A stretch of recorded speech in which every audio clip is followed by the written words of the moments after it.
Tibalah kita semua pada sesi utama pada webinar hari ini, yaitu penyampaian oleh masing-masing narasumber.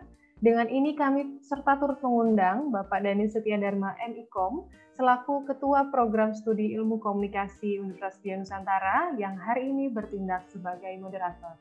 Kepada Bapak Dhani kami persilahkan. Baik, terima kasih Sekar. Assalamualaikum warahmatullahi wabarakatuh. Selamat pagi semuanya, rekan-rekan akademisi dari Universitas Nusantara, rekan-rekan dari Aspikom yang juga sudah hadir di sini dari semua universitas yang tergabung yang terkait dengan prodi ilmu komunikasi tentu saja. Terutama para narasumber yang sudah hadir hari ini, kita akan memulai webinar ini sesuai dengan yang disampaikan Pak Rektor, Profesor Haryadi tadi. Angkatan kerja baru yang selalu bertambah setiap tahun menjadi beban karena tidak seimbang dengan ketersediaan tenaga kerja, lapangan kerja. Terlebih lagi di era pandemi ini, justru banyak perusahaan yang terpaksa mengurangi tenaga kerja atau bahkan menutup usahanya. Nah, kondisi tersebut membuat banyak angkatan kerja baru yang tidak terserap dalam dunia kerja sehingga angka pengangguran terus bertambah. Sulitnya membuka lapangan kerja baru dan terus bertambahnya angkatan kerja tentu menjadi pekerjaan rumah untuk kita semua. Di saat seperti ini, upaya untuk membangun generasi yang mandiri yang kreatif menjadi salah satu solusi terbaik. Generasi yang mandiri dan kreatif tidak selalu mencari lapangan kerja, namun mereka juga mampu untuk mandiri karena daya dorong kreativitasnya, bahkan bisa membuka lapangan kerja untuk angkatan kerja lain. Nah, apa saja terus hard skill dan soft skill yang harus dimiliki untuk menghadapi tantangan di masa kini? Benarkah perkembangan teknologi menyebabkan penggunaan internet begitu masif dan tidak bisa dipisahkan dari kehidupan sehari-hari? Nah, jika demikian, apa pekerjaan rumah pemerintah terkait literasi digital? Apakah sudah efektif dalam membekali masyarakat Indonesia beraktivitas di ranah digital? Dalam rangka mendorong terciptanya angkatan kerja yang mandiri dan kreatif inilah webinar ini digelar khususnya oleh kami dari Prodi Komunikasi dengan harapan proses pembelajaran di kampus tidak sekedar menyiapkan mahasiswa sebagai calon angkatan kerja berkualitas yang siap untuk diserap dunia kerja, tapi juga lebih mengarah pada pembentukan generasi yang mandiri dan kreatif yang tidak tergantung pada lapangan kerja. Mahasiswa akan didorong untuk menjadi sosok mandiri yang kreatif yang pada saatnya justru mampu membuka lapangan kerja. Nah, untuk itu telah hadir bersama kita para pakar, pengampu kebijakan, hingga praktisi startup di bidang industri masa depan. Siapa mereka? Kita akan mulai webinar kali ini dengan narasumber pertama, Bapak Bonifasius Wahyu Pujianto, Direktur Pemberdayaan Informatika Kementerian Kominfo. Selamat pagi, Pak Boni. Selamat pagi, Pak Dhani. Apa kabar, Pak Boni? Sehat? Alhamdulillah, sehat. Ya, Pak Boni, kita di Prodi Ilmu Komunikasi pengen sekali mahasiswa kita dari konsentrasi broadcast, PR, markom, menguasai semua hard skill, soft skill, terutama literasi digital yang sudah juga harus lebih mereka pahami ya daripada mahasiswa di prodi yang lain. Kami juga sudah menjalankan kerjasama dengan Sabil Kreasi Kominfo. Alhamdulillah kita mengadakan webinar mengenai podcast. Jadi di saat masa pandemi gini, teman-teman belajar podcast di rumah. Dosen-dosen juga membuat konten dari podcast karena lebih murah dan lebih mudah untuk dijangkau oleh mahasiswa di dalam platform-platform yang ada. Nah, untuk itu silakan Pak Boni lebih lengkap lagi paparannya apa yang harus kita siapkan, Pak. Terutama ketika nanti analog switch off ya, teman-teman yang di prodi komunikasi ini udah berubah mungkin kalau udah lulus dunianya sudah seperti apa nanti. Kita dengarkan ya, paparan yang pasti sangat menarik dari Pak Boni. Silakan Pak. Ya, baik. Terima kasih Pak Dhani. Tapi sebelumnya saya bertanya dulu berapa menit untuk waktu saya menyampaikan materi? Ya, sebentar. 25 menit Pak Boni dengan tanya jawab nanti. Oke, dengan tanya jawab ya. Baik. Mohon maaf ini karena mendadak saya pagi ini tidak menggunakan slide. Mungkin ada beberapa nanti saya sampaikan.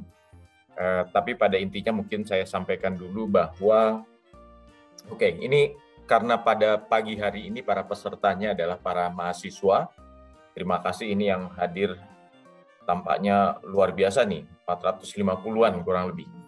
Nah, yang paling penting adalah kita harus memasuki suatu era yang baru saat ini. Kita harus sangat adaptif, terutama karena adanya pandemi ini ya. Jadi ini yang disebut kalau secara perubahan adalah era disrupsi digital, di mana teknologi ini menjadi hal yang sangat signifikan. Tidak hanya dalam kehidupan kita di keseharian, tapi dalam bersosialisasi, bermasyarakat, ya. Karena pola dan kehidupan kita pun berubah. Dulu kita belajar, bekerja, mungkin physically kita harus berada pada lokus ataupun tempat-tempat yang sudah ditentukan. Tapi saat ini tidak memungkinkan dengan adanya situasi ini. Sehingga saya pun dalam bekerja tentunya memanfaatkan segala teknologi ini. Dan ini menjadi bagian dari rencana pemerintah, yaitu transformasi digital. Ini seiring dengan revolusi industri 4.0 ya. Nah, di mana teknologi informasi itu menjadi bagian yang tidak terpisahkan dalam kehidupan kita sehari-hari. Bahkan secara teknologi elektronik, telekomunikasi, IT, berbagai perangkat itu sudah sifatnya embedded kepada kita, baik yang sifatnya IoT, bahkan perangkat-perangkat gadget kita adalah mencerminkan behavior kita.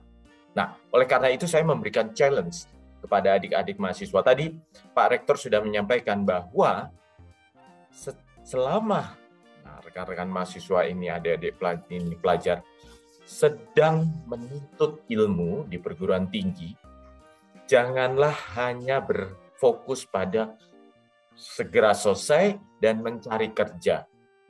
Sorry to say, this is the new era.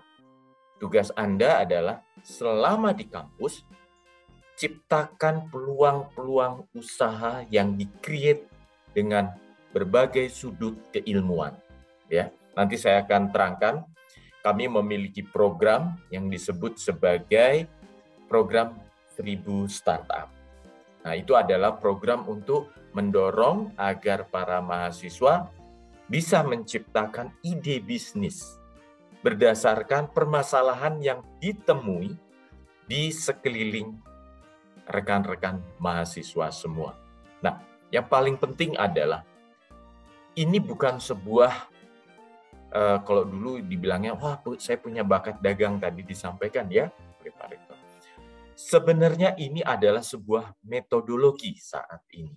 Makanya di berbagai kampus sudah dibangun fakultas, jurusan, prodi terkait dengan teknopreneur. Karena di situ adalah tempatnya kita belajar bagaimana membangun usaha.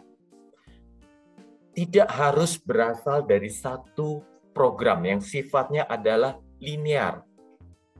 Program ini bisa diikuti oleh seluruh mahasiswa dari berbagai jurusan, berbagai latar belakang keilmuan. Begitu. Nah, saat ini program ini kami perkenalkan dan juga menjadi program yang bisa diadopsi oleh berbagai universitas, perguruan tinggi, baik itu politeknik, universitas, institut, dan lain sebagainya. Pada intinya adalah mengajak agar rekan-rekan mahasiswa dari awal melakukan kolaborasi dengan rekan-rekan yang lain dengan berbagai sudut keilmuan untuk membangun usahanya dilihat dari 3 aspek utama, yaitu biasanya untuk startup memiliki sudut keilmuan di bidang hacker, dalam arti mereka yang menggeluti, mencintai hal-hal yang sangat teknikal, pemrograman, dan lain sebagainya ya. Kemudian ada mereka yang melihat permasalahan itu dari sudut dia sifatnya hustler, yaitu lebih melihat dari sisi ekonomi, bisnis, marketing, dan lain sebagainya. Yang ketiga adalah unsur dari keilmuan hipster.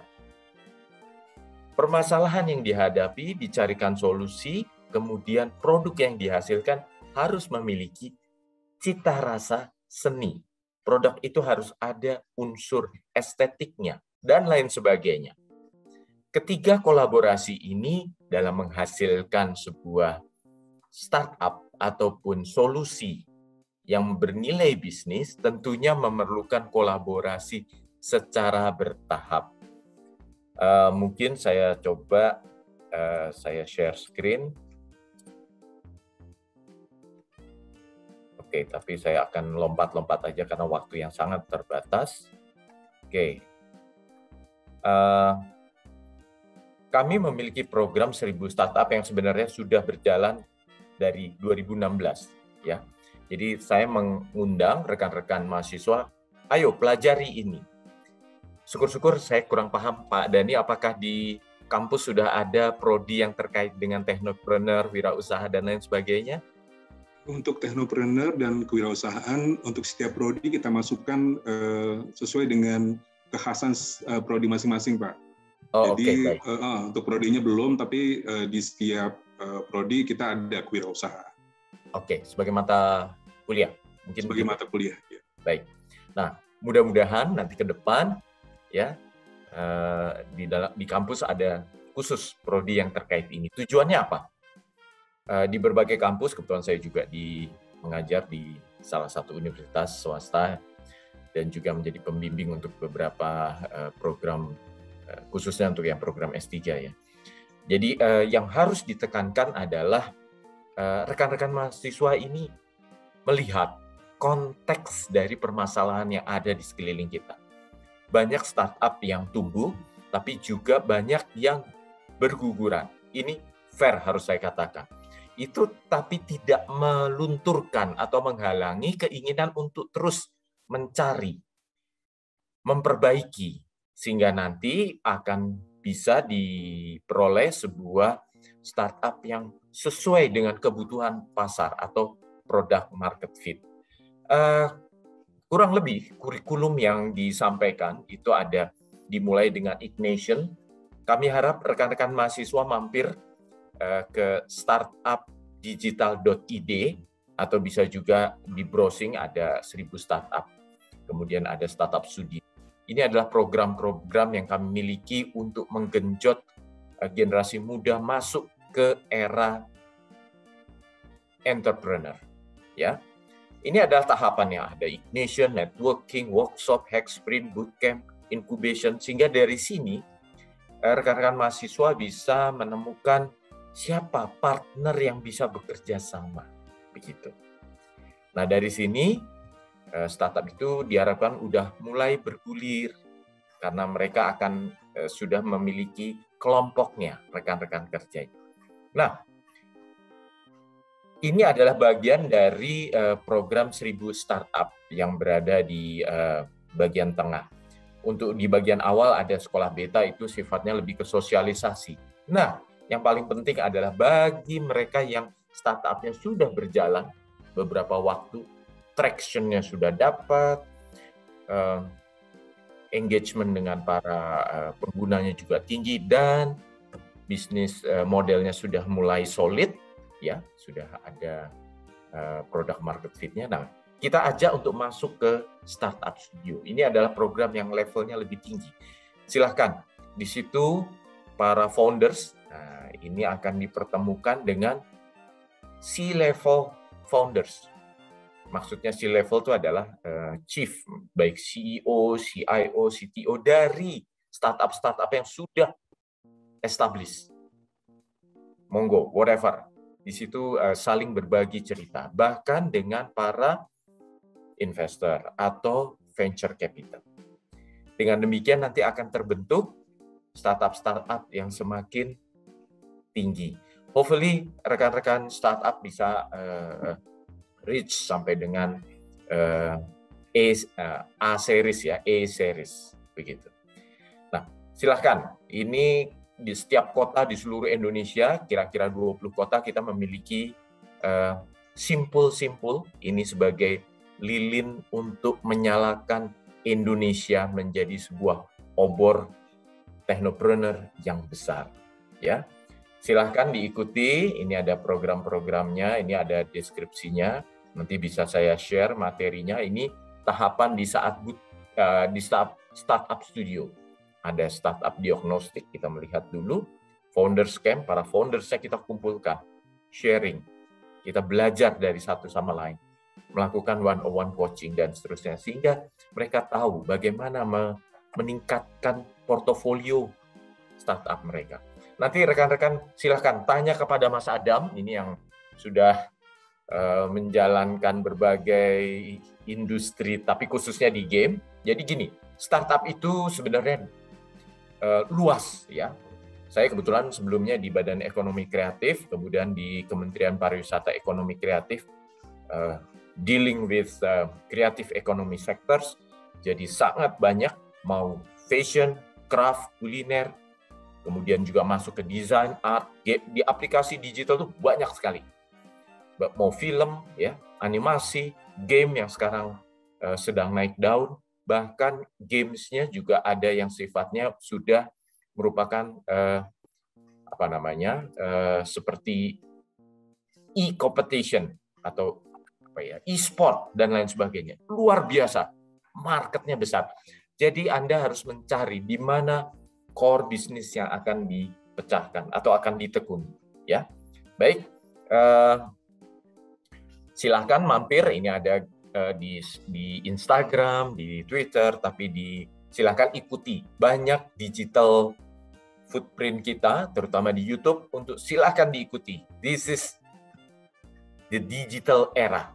Silahkan ikuti. Nah, untuk rekan-rekan mahasiswa, jangan lupa untuk terus, walaupun menekuni bisnis, tapi tetap tekuni juga prodi ataupun mata kuliah wajib yang harus diikuti. Namun, kembali, pada saat lulus, Anda bukan hanya mencari kerja. Sekarang eranya Anda menciptakan kerja. Karena Indonesia maju mulai dari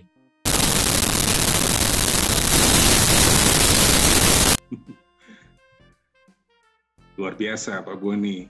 Jadi kalau saya juga mengajar Pak, selain di Undira, sebelumnya di beberapa kampus lain, itu di mana-mana mahasiswanya udah lebih paham dari sisi pengetahuan digital, bahkan nggak jarang yang penghasilan per bulannya udah lebih besar karena udah di endorse. Kita ngajarin gimana untuk dari mulai sekarang membuat portofolio gitu ya, memahami digital skill, apa yang harus kita dari sekarang udah kuatkan gitu skillnya. Mereka mah udah ternyata lebih canggih dari kita. Tapi tentu saja tidak semua ya Pak Boni, terutama di Indonesia, di berbagai wilayah, terutama jangkauan internet dan sebagainya juga masih kurang ya. Beberapa mahasiswa kami juga yang pada masa pandemi ini mereka harus kuliah dari wilayah kampung halaman masing-masing, dari Minahasa, Flores. Ya jangankan mereka mau melakukan aktivitas seperti yang disampaikan Pak Boni tadi ya, mereka mau kuliah daring aja, saya harus naik pohon Pak katanya untuk dapat sinyal. Waduh, dari Kominfo sendiri bagaimana Pak? Ini saya sambil bacakan pertanyaan dari Tri Kristianti ya Pak. Tri Kristianti dari Universitas Dian Nusantara. Mengenai kecakapan digital, katanya seiring perkembangan zaman, masyarakat dituntut harus mengikuti perkembangan. Nah, seringkali sekarang kecakapan digital remaja hanya diartikan sebatas mampu menggunakan teknologi, terus tidak cerdas juga dan tidak bijak menggunakan teknologi, terus berimbas buruk kepada dirinya sendiri. Nah, ada langkah-langkahkah yang dilakukan oleh Pak Boni dan tim, khususnya pemerintah dalam menghadapi hal ini? Baik, terima kasih Pak Dhani. Jadi begini, mungkin saya jawab yang pertanyaan pertama, yang kedua dulu, baru nanti yang mengenai infrastruktur ya Pak Dhani. Baik, nah, ini nyambung soalnya. Oke, jadi gini, memang ini kami sedang, kebetulan di direktorat kami, sedang menghandle namanya programnya adalah literasi digital. Ya. Nah, literasi digital ini adalah program agar kita semakin cakap dalam era digital saat ini. Makanya hashtagnya adalah makin cakap digital. Monggo, nanti boleh dikatakan kita akan menggunakannya dalam berbagai aspek. Misalkan kita bisa menyebutnya Indonesia makin cakep digital, gitu ya. Atau kita juga bisa mengatakan mahasiswa makin cakep digital. Universitas Dian Nusantara makin cakep digital. Sivitas Akademika Universitas Dian Nusantara makin cakep digital. And so on. Bahkan di pemerintah daerah, di kelompok UMKM dan lain sebagainya, kita dorong mereka. Tujuannya apa? Agar mereka semakin menguasai dalam 4 aspek. Pertama adalah digital skill ataupun kemampuan digitalnya, hal-hal teknis. Kemudian digital safety atau kemampuan pengamanan dalam dunia digital. Kedua aspek ini tentunya sangat teknikal sifatnya. Pemanfaatan hardware, software yang berada dalam perangkat itu adalah bagian dari kemampuan digital. Safety ini yang tadi saya katakan, ini penting karena seringkali kita lupa bahwa di dalam kita memanfaatkan teknologi informasi itu, saya yakin teman-teman sangat paham. Tapi seringkali kita lupa atau teledor atau tidak aware terhadap hal ini. Misalkan perlindungan data pribadi, seringkali kita lupa bahwa sebenarnya kita tidak boleh menyebarkan misalkan KTP.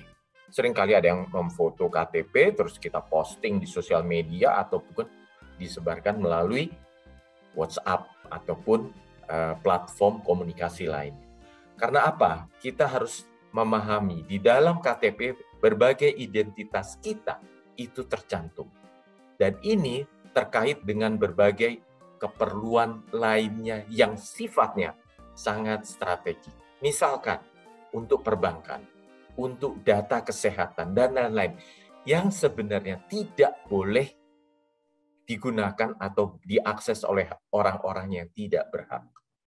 Dengan segala kecanggihan, seringkali mereka mengkamuflase dan lainnya sehingga melakukan hal-hal yang bisa merugikan, bahkan kriminal. Nah, oleh karena itu, jaga identitas-identitas kita tidak tersebar dengan serta-merta.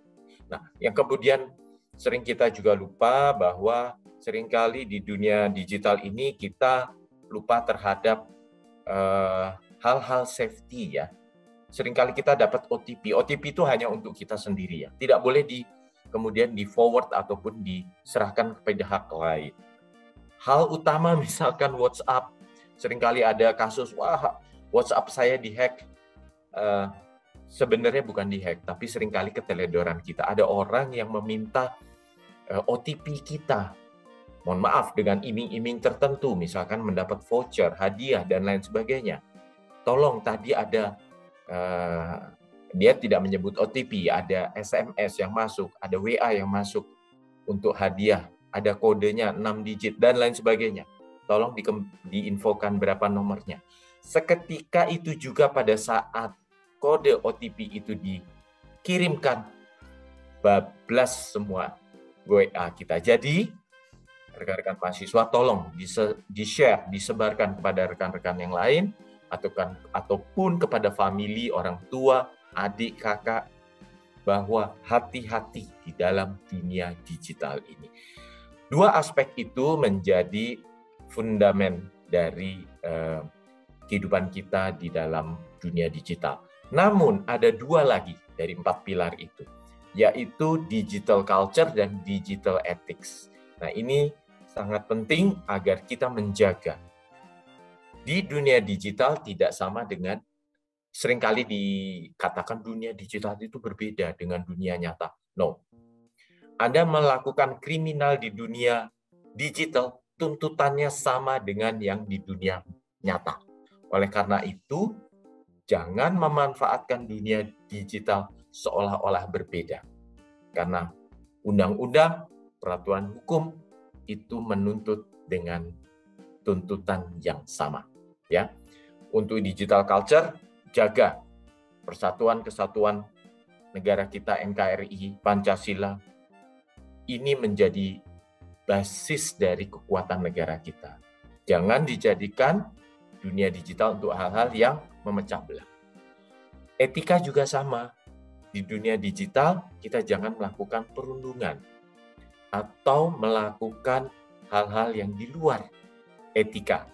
Tutur kata, sapaan secara digital harus mencerminkan kearifan kita. Nah, oke, tadi mengenai literasi digital. Tapi tadi ada pertanyaan, wah ini yang kuliahnya posisinya boleh dikatakan jauh dari perkotaan begitu ya, Pak Dhani, mungkin sinyalnya masih kurang dan lain sebagainya. Oke, Kementerian Kominfo, kami memiliki tugas memang, terutama kepada mereka yang tinggal di 3T. Ya, 3T itu yang terdepan, terluar, agak sulit lah kondisinya, begitu. Nah, kami Kominfo bertanggung jawab untuk mempersiapkan BTS. Kami ada target seluruh desa di Indonesia pada tahun 2022 itu sudah terjangkau oleh 4G, ya. Semoga nanti akan terjangkau di tempat adik-adik mahasiswa yang posisinya kebutuhan sulit. Tapi mohon maaf, memang itu kan butuh proses, sehingga membutuhkan waktu untuk BTS itu mungkin sekitar akhir 2022. Namun demikian, tentu itu kalau BTS itu menggunakan data yang agak costly ya. Nah, kecuali yang di 3T, Kominfo memberikan sinyal secara lebih subsidi, kurang lebih demikian. Tapi bagi mereka yang tinggal agak memiliki daerahnya nilai ekonomi, seperti perkotaan ataupun agak keluar sedikit, namun di situ yang bergerak adalah operator seluler. Kita mengharapkan 2023 ya, nanti kita punya satelit ya, Satria. Nah, itu bisa menjangkau seluruh desa pelosok, bukan hanya desa pelosok yang sulit dijangkau oleh kita. Nah, oleh karena itu, tapi itu butuh waktu. Jadi mohon bertunggu, sabar sedikit. 2023 akhir diharapkan seluruh daerah terjangkau. Mungkin demikian, Pak Dhani. Terima kasih. Baik, Pak Boni. Sambil juga teman-teman semua di Universitas Dian Nusantara, ya, saya ingin menginformasikan kemarin kita sudah menandatangani secara resmi perjanjian kerjasama dengan Pak Samuel. Jadi walaupun kegiatan kita sebenarnya sudah berjalan, Pak, dari mulai Januari lalu mengenai workshop podcast, dari mulai belajar membuat dari nol sampai cuan, tuh pertanyaan yang paling banyak itu cuan. Gimana dapat cuan ini? Gitu. Gimana bikinnya secara biar menghasilkan ya. Pokoknya itu yang paling banyak pertanyaan. Tapi gini, tadi kita sudah mendengar juga ya teman-teman bahwa banyak sekali kegiatan yang bisa kita lakukan yang tadi sudah disampaikan Pak Boni. Nah, kita nih di Universitas Dian Nusantara dan kampus lain yang sekarang sudah bergabung, Pak, dari Bayangkara, dari Al-Azhar, kita juga sudah MOU melakukan workshop bareng juga.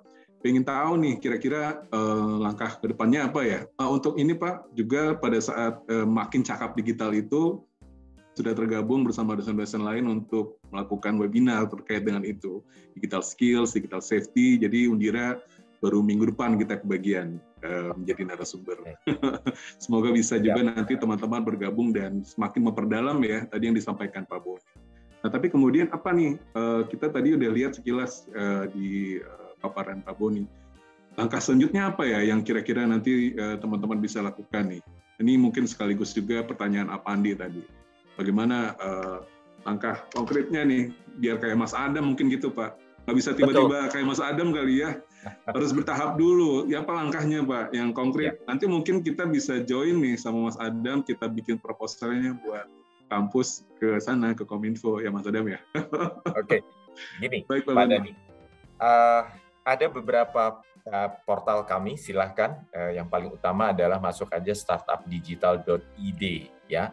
Di situ nanti akan di-link kepada program-programnya tadi. Ada yang sifatnya programnya 1000 startup, ya, program 1000 startup. Di googling juga ketemu. Atau startupstudio.id, silahkan di googling.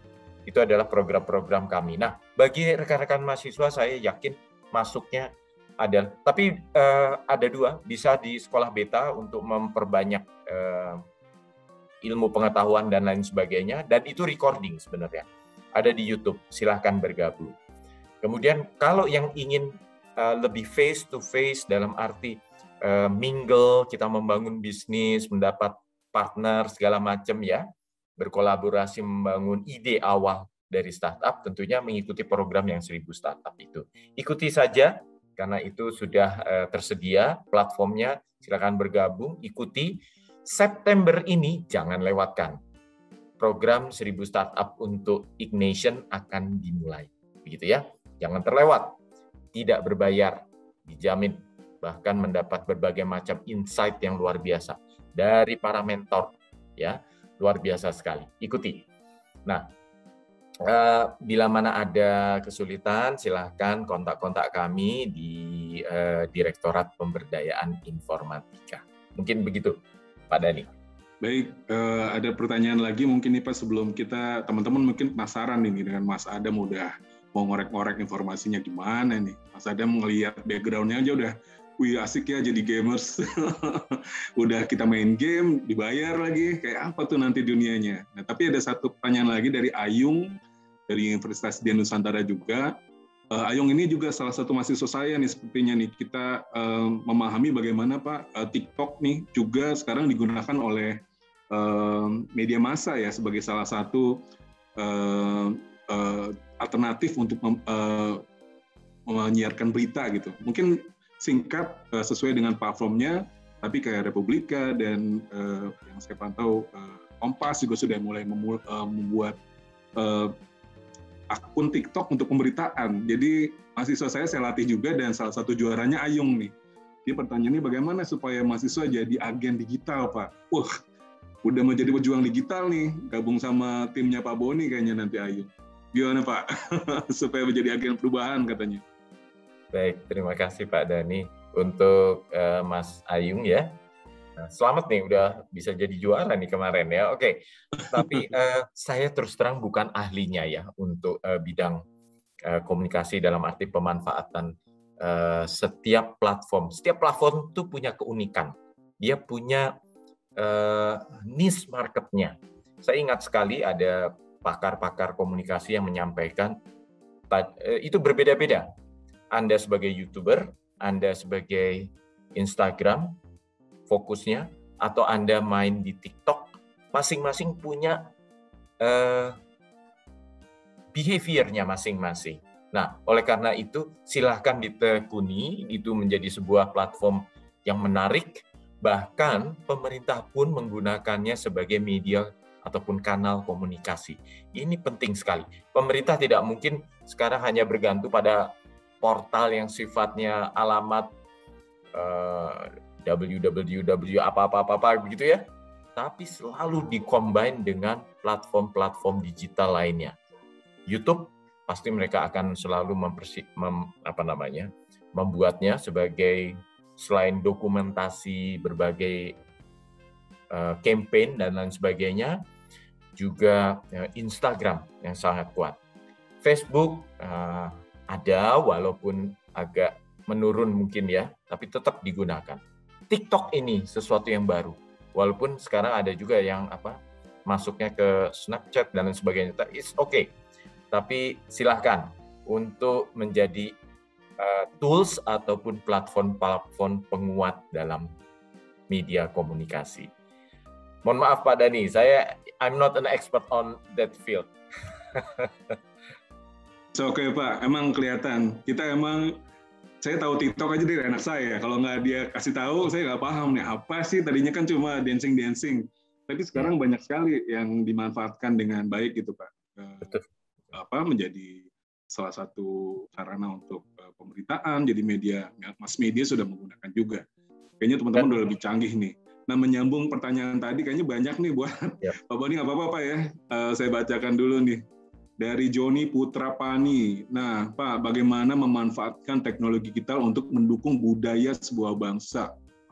Mampukah era digital memberikan kontribusi nyata untuk mewujudkan kebudayaan dan merajut spirit multikulturalisme? Waduh, luar biasa. Luar biasa.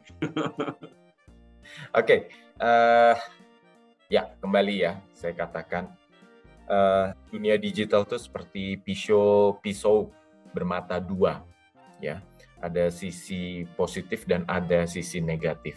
Nah, yang menjadi concern kami di Kementerian Kominfo, khususnya di Dijen Aptika adalah masih banyak dunia digital ini berisi konten-konten yang negatif. Nah, tugas kita generasi muda, rekan-rekan mahasiswa adalah penuhi dunia digital ini dengan konten-konten positif. Monggo, sifatnya adalah membuat sebuah platform, membuat sebuah usaha, membuat sebuah konten. Ingat, konten itu sekarang menjadi sebuah komoditi. Silahkan ditekuni. Tidak kalah penting adalah sekarang ada menjadi sebuah tim kreatif, begitu. Ini juga memiliki suatu karya ataupun latar belakang kekuatan seni, kekuatan desain, dan lain sebagainya yang dikemas menjadi sebuah tim kreatif. Ini kelihatannya terus akan menjadi opportunity di masa depan.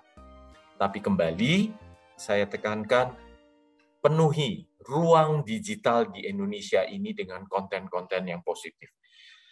Saya terus terang capai di Kementerian Kominfo itu kita tuh berjuang mati-matian untuk sebenarnya ini adalah upaya terakhir, yaitu men-take down konten-konten negatif. Tapi dengan jumlah yang selalu ada, at least kita sehari itu harus take down berapa ya? Hampir 200.000 akun yang harus di-take down, konten yang harus di-take down. Sehari rata-rata at least 50. More than 50 sih, ya. Sehingga cukup capek buat tim di dalam Dijen Aptika untuk selalu standby, memonitor, begitu ya, men-take down segala macam. Sebenarnya bila mana filter itu sudah ada di dalam diri kita masing-masing, maka dunia digital kita akan berisi konten-konten yang positif.